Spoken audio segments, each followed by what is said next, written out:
The call came in at 9:47 p.m., and it wasn't from dispatch. It was from my daughter.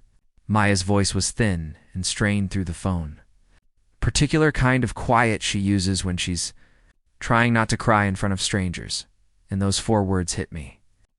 Harder than any emergency broadcast ever had. Dad? I'm outside. I had been parked 2 blocks away, finishing up a report on my laptop when her name lit up the screen. I'd told her I'd be home by 9:30. I was 17 minutes late. In the ordinary world of ordinary neighborhoods, 17 minutes means nothing. But in the world that Barbara Holloway, HOA president of Shady Elm Estates, had constructed through years of rule enforcement and passive-aggressive newsletter updates. 17 minutes after curfew was apparently enough justification to lock a 19-year-old girl with cerebral palsy outside in 40-degree weather. I drove those 2 blocks in less than a minute, which I acknowledge was probably not strictly legal. I didn't use the lights. I was off duty, technically, but my foot had no patience for traffic laws in that moment. What I found when I pulled up to the front entrance of our townhouse complex was my daughter Maya, seated in her power wheelchair on the concrete path outside the gate, wrapped in only a light jacket, her breath coming out in small white clouds under the single working lamp of the courtyard. She had her phone pressed to her ear, and she was watching the headlights of my truck, the way a shipwreck survivor watches a coastline. Standing about 15 feet away, arms crossed, wearing a belted cardigan and an expression that communicated profound self-satisfaction, was Barbara Holloway. I stepped out of the truck, and the first thing I noticed was that Barbara didn't flinch. She'd seen me pull up. She knew I was Maya's father, and she still had that look on her face, the look of someone who believes they are completely and entirely in the right, who has never once considered that they might not be. I've seen that look before. I see it in interrogation rooms. I see it on the faces of people who have convinced themselves their own narrative so completely that reality can no longer reach them. Barbara Holloway had decided she was the enforcer of something important here, and no amount of human discomfort was going to shake that conviction. Mr. Callahan, she said, before I could open my mouth. I want you to know that the gate access policy clearly states that I held up a hand. Not aggressively. Just the flat palm gesture that means, stop speaking. I've been a sheriff for 22 years. I spent 4 of those years as a hostage negotiator. I know how to make a hand signal carry weight without raising my voice. Barbara stopped. She blinked. For the first time, something shifted in her expression, not quite doubt, but the beginning of doubt's shadow. I walked past her to Maya first. That was the only thing that mattered. My daughter was cold and tired and had been sitting out here alone, and everything else in the world could wait. Maya reached up, and I crouched down beside the wheelchair, and she grabbed my hand and squeezed it. She didn't say anything, and neither did I for a moment. There are kinds of communication that go beyond words. It's the kind that only exists between a parent and a child who've been through hard things together. Maya had been diagnosed at age 2. She'd had 7 surgeries by the time she turned 12. She'd fought for every inch of independence she had, and she'd earned it fiercely, and she hated being made to feel small. I could feel that in her grip. I could feel the humiliation and the exhaustion and the cold all at once. I stood back up slowly, and I turned around to face Barbara Holloway. And I think she finally began to understand that this conversation was going to go very differently than she had planned. To understand Barbara Holloway, you have to understand the particular kind of power that HOA governance gives certain people, and what it does to them over time. Barbara had lived in Shady Elm Estates for 11 years. She had been on the HOA board for 7 of those years and president for 4. She had, by all available evidence, made this role the primary organizing structure of her identity. She knew every rule in the community guidelines document. She had authored several amendments to it. She had a laminated copy on her refrigerator and another in her car. She had once left a formal written notice on a neighbor's door because their garden hose was coiled 3 inches. Outside the designated storage boundary, this was the person my daughter had been dealing with alone, in the dark, in the cold, for 40 minutes. What Barbara did not know, because I am a private person who does not feel the need to broadcast. Professional credentials to neighbors was anything meaningful about who I actually was. She knew me as the man in Unit 14 who drove a big truck and kept mostly to himself and had a daughter with a disability. She had filed 3 formal complaints against our unit in 2 years. Once about Maya's medical supply delivery boxes being left in the corridor for an hour after arrival. Once about a ramp installation that she claimed violated aesthetic guidelines we had obtained proper permits. She lost that battle. Once about what she described in writing as excessive noise that turned out to be Maya's physical therapy session conducted by a licensed therapist during approved hours. Barbara had a pattern. Barbara had momentum. And Barbara, standing in the cold courtyard that night, believed that momentum was still carrying her forward. Asterisk, she had seen Maya arriving home from her evening ceramics class. Maya takes a ceramics class on Thursday evenings at the community college. One of her great joys, the thing she looks forward to all week, and had intercepted her at the gate. The gate requires a key fob for after-hours access after 9 p.m. Maya had her fob. Maya always has her fob. But Barbara had planted herself in the gateway and informed Maya that she had received a complaint about Unit 14's storage of mobility equipment in a shared hallway, and that until the matter was formally reviewed, she was implementing a temporary access restriction for the unit's residents. She had then, with what I can only imagine was a feeling of tremendous procedural righteousness, physically blocked Maya from entering and then closed and locked the gate behind her. Asterisk, let me be precise about what that means, legally and humanly. A 19-year-old woman with a physical disability was denied access to her own home by an individual acting outside any legitimate legal authority, in violation of fair housing law, in potential violation of the Americans with Disabilities Act, and in a manner that created a genuine risk to her health and safety. Barbara had not consulted a lawyer before doing this. She had not consulted the full HOA board. She had acted unilaterally, on the basis of a complaint she had likely written herself, powered entirely by the absolute certainty that she was the authority here, and that her authority was real. It wasn't. It had never been. But nobody had ever made that sufficiently clear to her. That was about to change.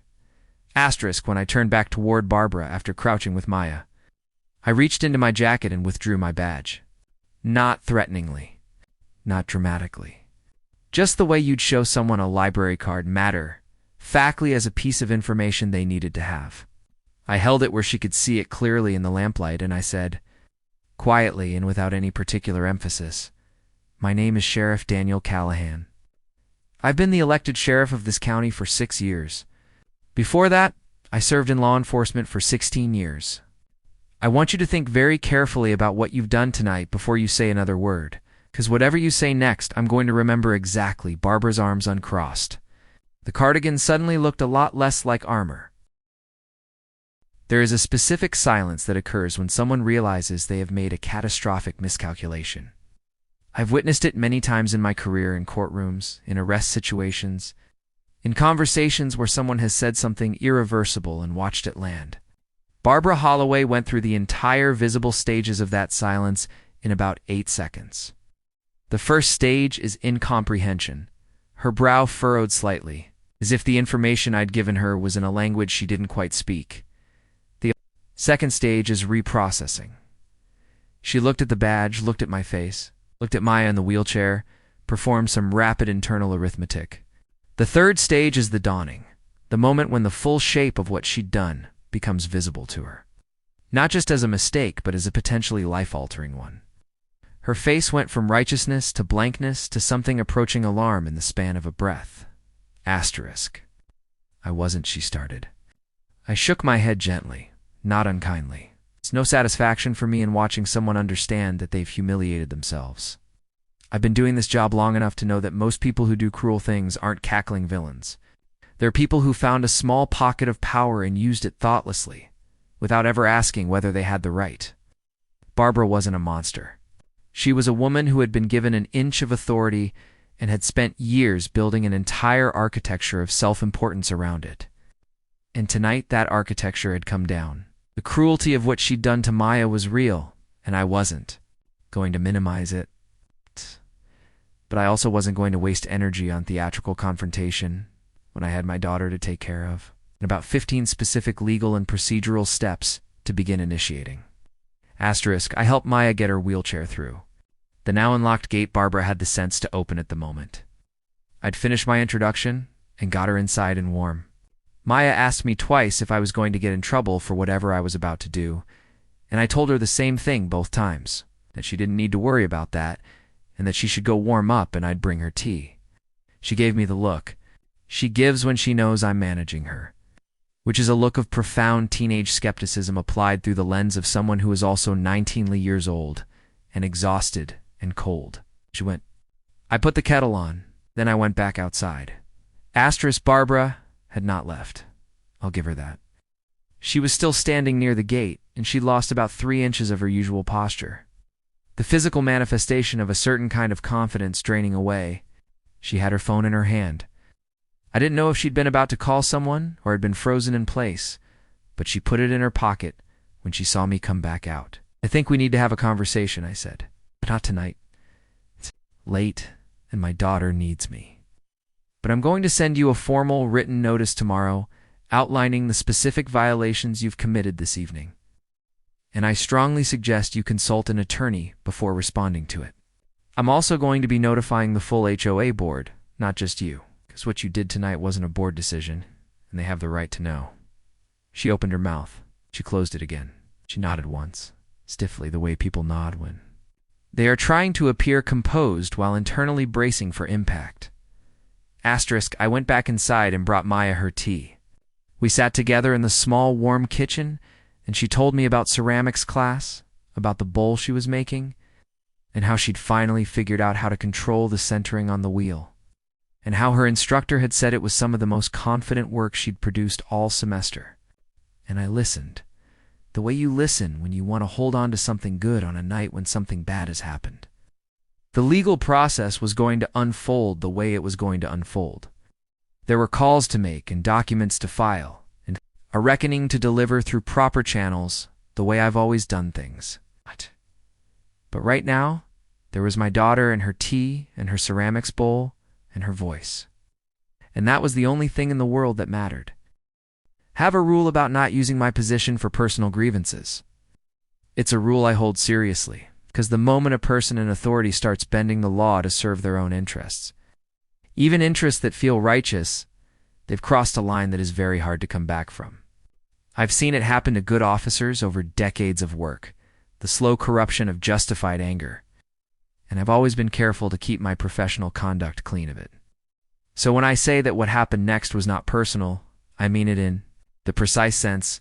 I acted entirely within proper channels, reported only facts, and let the system operate the way it was designed to. What I had access to was not a grudge. It was knowledge, a deep and thorough understanding of which laws had been violated and exactly how to report them. Asterisk. The morning after the incident, I drafted a formal complaint to the County Fair Housing Office detailing the events of the previous evening, including the specific provisions of the Fair Housing Act and the ADA that I believed Barbara Holloway had violated. I included the date, the time, the temperature, the duration of Maya's lockout, and the specific language Barbara had used to justify her actions. I attached a copy of the HOA's own governing documents, which do not grant any individual board member unilateral authority to restrict unit access. I sent a copy of the complaint to the full HOA board, to the property management company that oversees the complex's legal compliance, and to the county attorney's office. I also sent a personal note to the board chair, a man named Gerald, who I'd always found to be a reasonable person, explaining what had happened and asking that the board conduct an emergency review of Barbara's conduct and authority. Asterisk. Gerald called me within 2 hours. His first words were, "Daniel, I am so sorry." He didn't know I was the sheriff. Most of my neighbors don't. But he'd read the complaint, and he understood immediately the gravity of what Barbara had done, independent of my professional background. He told me that the board had not authorized any access restriction, that no formal complaint about Unit 14 storage had ever been brought before the full board, and that Barbara appeared to have acted entirely on her own initiative. He told me the board was going to hold an emergency session and that he would update me. I thanked him and told him I appreciated the quick response, and that I wasn't asking for anything beyond accountability for what had happened and assurance that it would not happen again. I meant both of those things. Asterisk, the fair housing complaint moved faster than I expected. Likely because the facts were unusually clear and the documentation I submitted was thorough. An investigator was assigned within a week. Barbara retained an attorney, which was the right move. I had told her to, but the attorney's job was made difficult by the simplicity of the factual record. A person with a disability had been denied access to her residence by an individual acting without legal authority. The temperature had been 41 degrees. The duration was approximately 40 minutes. The individual had been informed of the restriction verbally and had not been given any written notice, any appeal process, or any legitimate legal basis for the action. These were not disputed facts. They were simply what had happened. Asterisk, the HOA board voted unanimously to remove Barbara from the presidency and from the board entirely. Under their governing documents, they had the authority to do when a board member was found to have acted outside their granted powers and in a manner that exposed the HOA to legal liability. She did not go quietly. She sent a lengthy email to all residents of the complex that was there. Frankly, one of the more remarkable documents I've ever read in terms of its internal contradictions and its elaborate reframing of straightforward events. But the vote stood. The fair housing investigation resulted in a formal finding against her personally, and the HOA's insurance carrier required the complex to implement a formal disability accommodation policy and training for board members as part of settling the potential liability. I did not attend any of the board meetings. I submitted my documentation and let the process work. People have asked me since, friends, colleagues, a few people from the complex who knew what had happened, whether I felt satisfied by how it resolved. It's a reasonable question. The bureaucratic procedural answer is yes. Proper complaints were filed, proper investigations were conducted, appropriate consequences followed through proper channels. A pattern of behavior was interrupted, and a structure was put in place to prevent it recurring. By the metric of legal process, the outcome was as good as these things get. But that's not actually what the question is asking, and I think the people asking know it. What they're really asking is whether it felt like justice for my daughter. It's whether it felt like enough. Asterisk, Maya didn't want me to make it a big thing. She said that to me the morning after over breakfast, in the careful and measured way she has when she's been thinking about something overnight. She said, "Dad, I know you have to do what you have to do. Just want you to know that I don't want this to become the story of my life. I don't want to be the girl who got locked out and whose dad fixed it. I want to be the girl who makes ceramics and goes to college and figures out her own life." I sat with that for a long time. I still sit with it sometimes, because she's right. And she's also describing something I think about constantly as a parent of a disabled child. The question of when protecting your child becomes defining them by what happened to them. Asterisk, the thing about Barbara Holloway, and I want to be fair to this. Even though fairness to Barbara is not something I find emotionally easy, is that she didn't think she was doing something monstrous. She thought she was enforcing rules. She had spent so many years in the role of rule enforcer that she had stopped being able to see the people that the rules were supposed to serve. She saw a rule, and she saw what she believed was a violation, and she acted. She didn't see a young woman coming home from something she loved, tired and cold and wanting nothing more than her own bed. She didn't see any of the years of fight and work and stubbornness and courage that Maya had brought to simply being a person who lives a full life. She saw a unit number and a rule violation, and she acted on it. And that's what makes it both explicable and unforgivable. Asterisk. Maya finished her ceramics bowl about 3 weeks after the incident. She brought it home wrapped in newspaper and set it on the kitchen counter and peeled the paper back, and it was beautiful.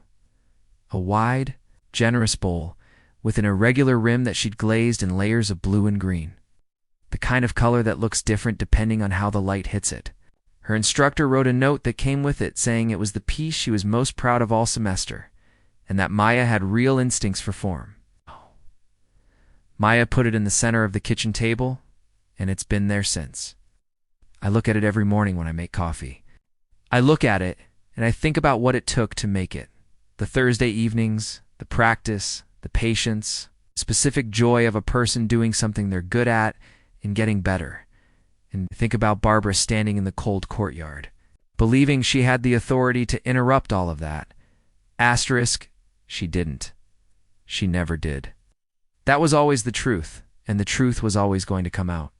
What I have learned over 22 years of law enforcement, the thing I believe more completely than almost anything else I've come to understand, is that real authority is not the same as asserted authority. Real authority comes from accountability, from service, from the willingness to be wrong and to correct course. The person who stands in someone's way and says, "I have the power to stop you," is not automatically the person who has that power. Sometimes they are. Often, they aren't. And the difference matters enormously, especially when the person being stopped is someone who has already spent their whole life navigating a world that wasn't built for them, who has already done more work than most people will ever understand, just to get to the gate at all. Maya has never needed anyone to fight her battles. But sometimes a father's job is simply to make sure the gate is open.